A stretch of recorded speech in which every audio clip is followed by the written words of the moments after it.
Dominionism is the first major economic theory since 1776 and the publication of The Wealth of Nations. Adam Smith understood that if one cannot defeat avarice, we may as well unleash it. There is a truth we need to familiarize ourselves with before we go further. There is nothing wrong with Smith theory from a technical standpoint. However, we can say the same thing about the work of Marx. Even the mercantilists and feudalists were not significantly in error. But we know none of these ideas worked as well in application as they did in the narrative put out by their respective authors. The proposition we can derive from these observations is this: every system and program will work if applied by reasonable men. Conversely, not even the most reasonable and well-considered system will work if inhabited by the highly antisocial. Therefore, the conzion is that for a system to work it must either find very disciplined persons to utilize it, or be so constructed it cannot be corrupted. It is in the light of this proposition that dominionism was fabricated. Let it be said it was not the product of but a few years. It had its roots in the destroyed idealism of a callow youth of some 18 years, who had become disillusioned with both capitalism and communism and was determined to develop something better. This was in the late 1960s. The goal that I established was the elimination of unemployment.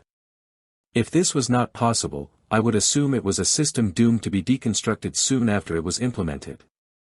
Needless to say, the task was not easy, and it was not before my 30s that any substantial progress was made. Even then the task of implementation was beyond reach. Had it been possible for people to implement it full-blown it might have worked, but to begin and have it spread through accretion did not seem possible. So, I began to work on that end of the idea, and in the process became so dissatisfied with the entire premise of my search, that is that the secular world would hold the answer, I turned to the Bible. Therein I found the same system I had struggled with but in a more refined form. Would I have found it had I looked from a Christian perspective? I doubt. But find it I did, and I was sufficiently in awe that I converted to see what would happen. Needless to say, the theory progressed far, far beyond my initial hopes and expectations. By this is meant it proved able to eliminate unemployment and much else, and do it in a way that produced a stable and indeed, unassailable system. The premise of dominionism is simple. We know capitalism is predicated on private ownership and communism favors public ownership. The latter is supposed to mean that society owns the means of production, but there is no society, that is merely an abstraction, so what happens is that the state ends up exercising the power of ownership. So what is left? That was a problem for theoretical economics a long time. But a priori and by means of the Bible, solved the problem. We theoreticians believed men have an inalienable right to own anything that the person or group can maintain authority over. The weakness of this theory is that when someone with better fighting skills or with more deadly weaponry or better methods of killing comes along, the ownership of what you have will revert to the more deadly fighter. In other words, the claim of ownership was fluid and subject to constant change, being totally dependent on the application of force. If one's theory of ownership is defined solely by violence and the person's willingness to use it, our entire worldview is essentially the same worldview of a gang lord. Governments are distinguished from criminal organizations only by size and the relative normalization of violence. Government's key attribute is their monopoly on the exercise of violence. Unfortunately, the public has focused on the political when attempting to usher in reforms. But a change of governments is at best a cosmetic modification. The narrative may change but the fundamentals of the power structure do not. And there is one fundamental truth that runs through every government, regardless of its type or time period of operation. Every government is parasitic. Every government that has ever existed is devoid of any legitimacy but its own advocacy. There is no justification for the state that does not come out of the barrel of a gun. And so political theory will run something along the lines of agreeing all governments are to some degree totalitarian and oppressive, but will culminate in some sort of justification that really consists in circular reasoning. The existence of the state is justified because the existence of the state makes it necessary to have a government over us. It is not hard to see that without the state neither capitalism or communism would exist. The people is not a real thing. We might as well say the world is owned by the people in so far, the people are both the ones claiming the resources of the world and fight against the ones claiming these resources. The people is not a coherent single substance. At minimum, identity politics will insert itself into any discussion about the people. The state then owns what the nation has, in the name of the people. This improves upon capitalism in the sense that the state has direct access to the resources of the nation. It does not have to go through the private owner in the way that the governments of capitalist nations do. Communism basically unifies politics and economics. The state becomes one giant corporation with the president or other top office holder acting as CEO of the nationalist corporation. This is as wrong as it is wrong to have any person hold absolute power. We are not talking wrong in the moral sense but wrong in an operational sense. No one person can rationally govern a business where there are no countervailing forces. Many corporations are more powerful than some nations, but their economic power does not translate into the same level of political power. There are many politicians with far more power than the CEOs of the biggest corporations, but they lack economic power. This division of power into the political and economic keeps both groups somewhat honest, but a man who is over a communist state holds total power over the economics of the state and so has the means to implement whatever policy he deems justified, from an economic standpoint. This is dangerous. We all recognize the danger of there being too much power in too few hands, but we fear the confusion that comes from anarchy. When there is no power disparities, people rapidly lose the ability to work together. However, we need to understand how politics work. We have already acknowledged that the political process always serves to concentrate power at the top. However, power is not ephemeral. Power is not a mystical force. Power is concentrated in the ownership of property. When a leader gains more power, he acquires control over more property. Centralizing power is a cyclic process. The leader gains power and uses the power to acquire more property, which enables him to wield more power which he uses to acquire more property. The very powerful are always very wealthy. This process is far different than what we see in a free market. This is why the dominion market was developed. The dominion market is conceptually identical with the theoretical free market. But over the years, the idea of the free market has become convoluted and connected to ideas that were not part of the original view. Dominion markets have no regulatory oversight. This is the crucial element. If there is a regulatory authority, it is not a free market, not in the traditional sense. What has confused the issue of the free market is its association with the free enterprise system. These are vastly different things. Capitalism is a regulated system. The free enterprise system is regulated and so its market is not a traditional market. There is a point where one can do in the deregulation process, at which one cannot go further, without endangering private ownership. Private ownership is a legal right. It is a right regulated by the state. One cannot eliminate the regulatory state without losing the free enterprise system. But if the free enterprise system necessitates the state is totally dependent on businesses for its survival. The state produces nothing. It is a parasite that serves as a third-party host to other parasites. The secondary parasites justify the existence of the state. The state can claim a divine right to rule and thereby avoid having to do anything other than succeed at remaining in existence. But as the people gained more power from having access to weapons that did not require extensive training to be effective, rulers were forced to find something other than their own innate worth to justify their existence. To simply exist was no longer considered a divine right. This was perhaps something the ruling class in England learned earlier or more fully than many of their contemporaries. But the state as a parasite has no intrinsic value. It therefore must acquire the means of its subsistence from the people. But when the people rebel and ask why ought they fund the state cannot point to a concrete reason other than that the state has the means to force the people to maintain the state. But if this power to force the people to comply is justification enough, then we are restricted to the law of the jungle, for our administrative framework. This indeed is the state of affairs up to the present time. All power and authority and position all rests on the law of the jungle. According to this standard, might makes right and the end justifies the means. This is the only basis for our law and ethical systems. If a government cannot enforce a law, it is irrelevant.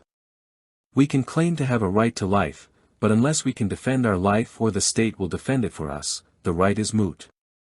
So we are faced with an economic system which requires a regulatory state to protect it, though the state is incompatible with the idea of a market. The market is composed of buyers and sellers, or more accurately, since the buyer and seller is the same person, ideally, credits and debits. There ought to be no liabilities, as liabilities are an expression of contested ownership. Liabilities mean there is no clear title to the property. This means there must be some kind of regulatory authority to manage the conflicting rights. There ought to be no confusion as to who owns what. The only reason why this confusion exists is because of fictitious claims. There is no contest when the ownership is valid in the first place. Competing claims to property exist in both capitalism and communism because their very foundation is fictitious. The state legitimizes private ownership and its own public ownership through force.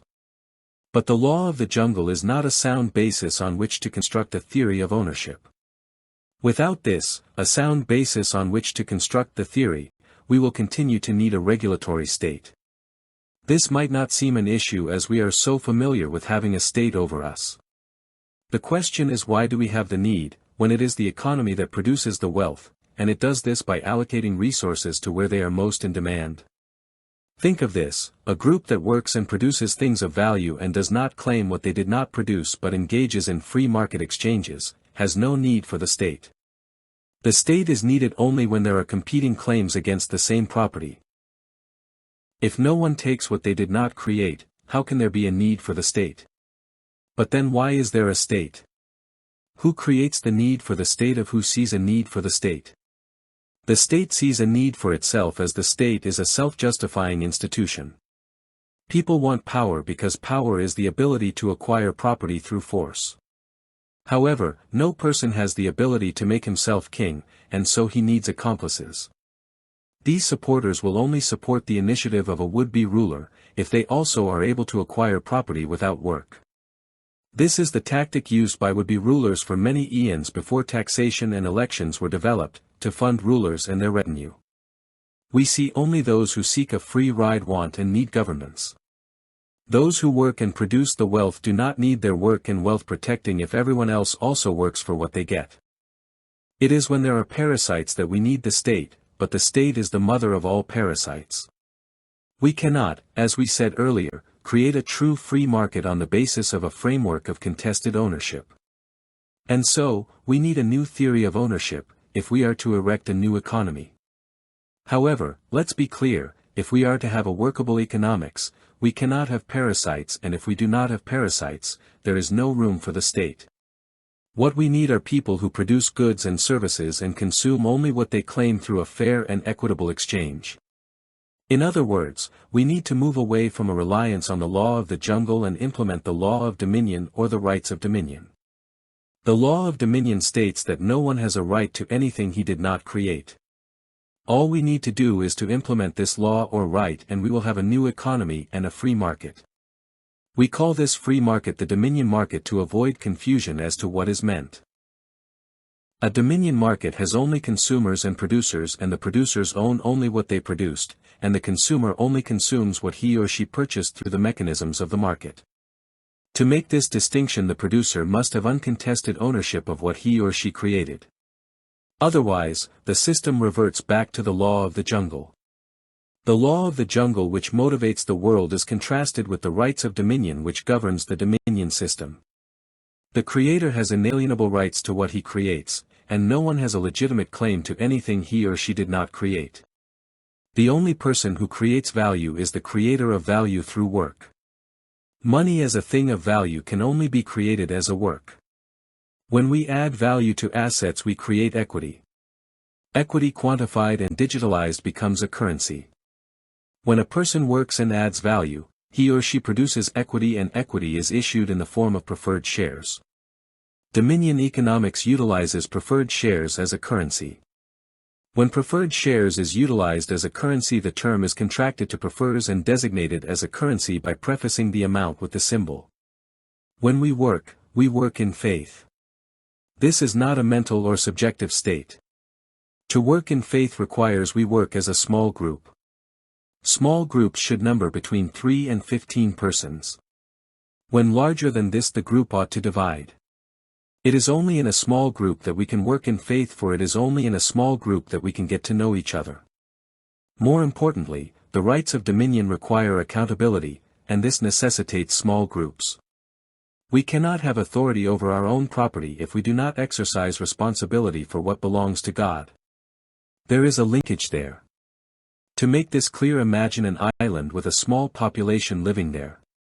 One person takes a rock and chips out an arrowhead. The value of that arrowhead belongs to the one who carved it. But the rock still rightfully belongs to God. If the tribe allows the rock carver to claim the quarry, or the rocker carver allows the tribe to claim the quarry as their own, the rights of the individual to what he produces will be lost. Dominology, the science of dominion on which the economics of dominionism is based, requires the elimination of authoritarian and regulatory systems and the establishment of markets. These markets are the biblical equivalent of a small group. It is the small group in which accountability is exercised, and regulatory oversight can be eliminated. Dominionism, which is the exercise of responsibility to ensure the worker is paid his wages and no illegitimate claims on what others produced is made, is best exercised in small groups. This is the fulfillment of Matthew 18 verse 20. To put everything in perspective, we must consider God as the most perfect of all conceptions. Our goal is to be perfected using God as our image-bearer. Otherwise we are motivated by some idol of our own choosing and design. Idolatry is us being motivated and energized by who we are in ideal form. This is where we get dogma from, as dogma and other forms of law is a reflection of us in idolatrous form. It is us in the image of God, if God was us. Our goal as Christians is perfection. If we are to follow God, there cannot be any lesser objective. Everything we are told to do points in this direction. All those things that God says that appears undoable and unreachable, still points to the goal of becoming perfect as our Father in heaven is perfect. We can debate the feasibility of this goal, we cannot in good conscience debate to where the Bible points.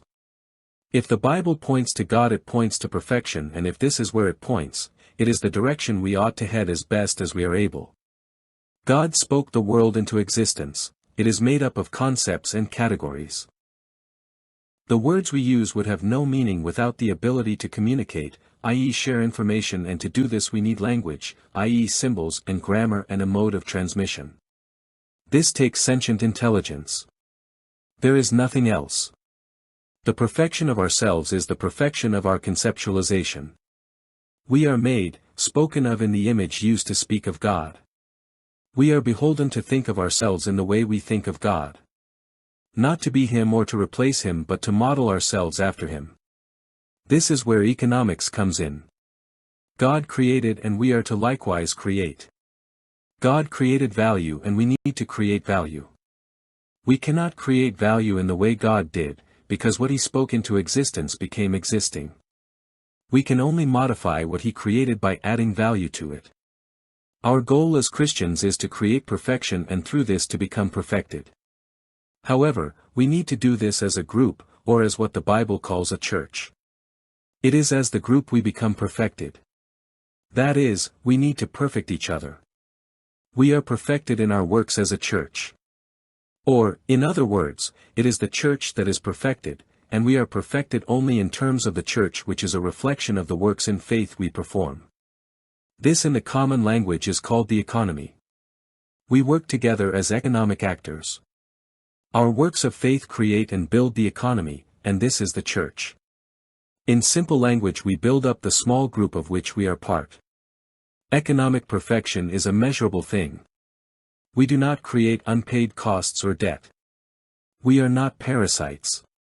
We pay those who create wealth, but we do not make claims against the wealth created by others, nor do we give standing to parasites or their claims. The currency we use is akin to what is called prefer shares, as these reflect the wealth that is added to assets. The church has dominion over the assets covered by the jurisdiction that the small group has authority over. This might be commercial assets or an area of the political landscape. There are different paths for each, but here we deal only with the commercial small group. Each member works for others in his or her group and is paid an established wage, using the local currency created from the use of preferred shares. As a currency, preferred shares is contracted to prefers and is designated by the symbol. As time goes on, the level of perfection increases, because we separate from the world and have less exposure to parasites. There is, in fact, one problem in this world, and this is parasitism. Dominionism systematically removes parasites, all them.